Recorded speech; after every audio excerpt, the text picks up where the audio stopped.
Hi, my name's Alp Haydar. I'm a cabaret performer who works with video and projector screens. And hello Polari magazine. It's great to be featured in this magazine, a magazine that I like a lot.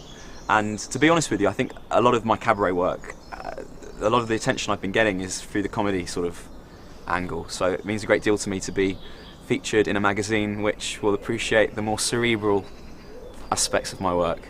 I guess the main characters in my shows have been my mother, Sharia Law. I fell in love with the name, and she's very funny. She has this kind of Greek tragedy style mask, and she has some great numbers, better songs than me. And Mohammed, who's my beau, and he's always falling out of love with me. Or in the last show, 2 shows ago, my mother gave him electric shock therapy, so now he's straight. And then the last show, I murdered his burqa bride. I can be confident and cocky and take my clothes off as long as I'm wearing my suicide belt. But ask me to be cocky and confident without it, and I can't. But my mother can do anything because she's got a mask on. And Mohammed is really sedated and is very straight, and he's very low and monotone. So therefore, my stage persona is allowed to be a bit more colourful and a little bit more fey, and I don't really allow myself to do that in day-to-day life because I'm still scared someone's going to beat me up. So I think that that sort of trinity between my stage self, my mother, and Mohammed is the foundation of my shows. I know that I might die if my son be living alive. If he likes men and go to work commando, he bought a ticket on a plane we fly. And I know the truth that it might make me cry. Happy to say the crime for the flight 666 to Bermuda. I'm gonna live my life out in Bermuda because the tan lines I do not enjoy. Altogether, happy to say the crime for the flight 666 to Bermuda.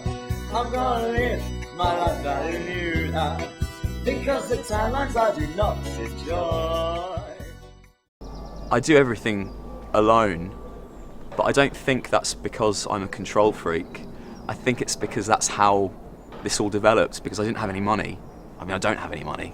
And I think I was just doing things in my bedroom, alone, living alone, not having anyone live near me to call to help.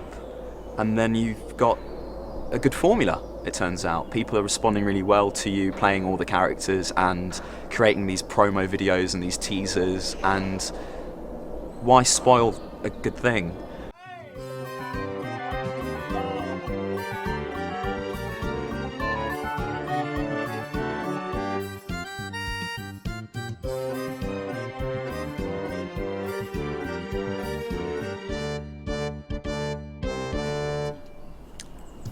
I think what's important for me is value for money, because I don't think people are going to come if I'm charging 12 quid for me just giving them pathos.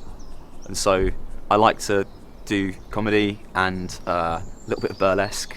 Less burlesque recently, because since Christmas I've gained a bit of weight. There's a bit of subtle orange peeling on my right buttock, so not so much is being shown at the moment.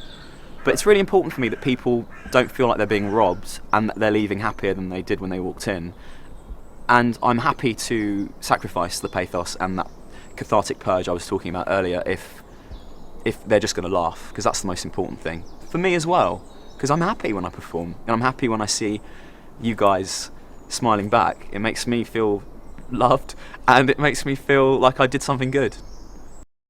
Becoming a woman is my only choice, and believe me, I've really put some serious thought into this. I've thought about it long and hard. There'll be nothing long and hard left about it when I've finished with you.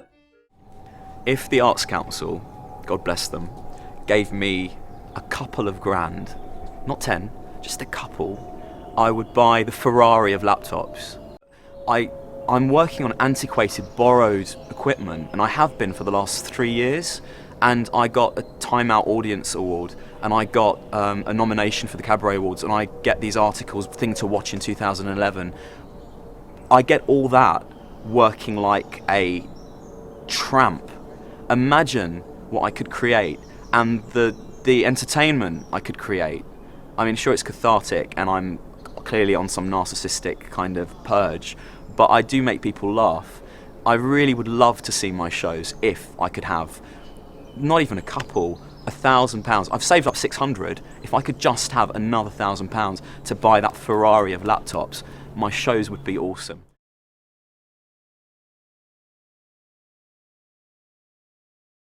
I've got a new show at the RVT in June and July of this year. Before then, you can see me at the BFI at the Gay and Lesbian Film Festival in a film called This Is Not a Dream by Ben Walters and Gavin Butts.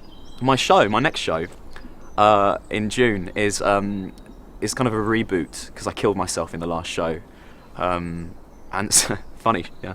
And the show's called Alp Haydar's Sharia Law, so it's basically my mother's story, and yeah, it's kind of like Captain Corelli's Mandolin meets a Carry On movie, but yeah. So I just want to feed people with my imagination. I don't want people having to think too much. You can find me on YouTube. My YouTube channel has all my videos and some examples of my work, and you can find that link here. And find me on Facebook. Facebook is important because a lot of the promos and teasers that I show, because my shows are episodic, so to kind of be filled in on the characters and the storylines and stuff, find me on Facebook, add me as a friend, and that link's here.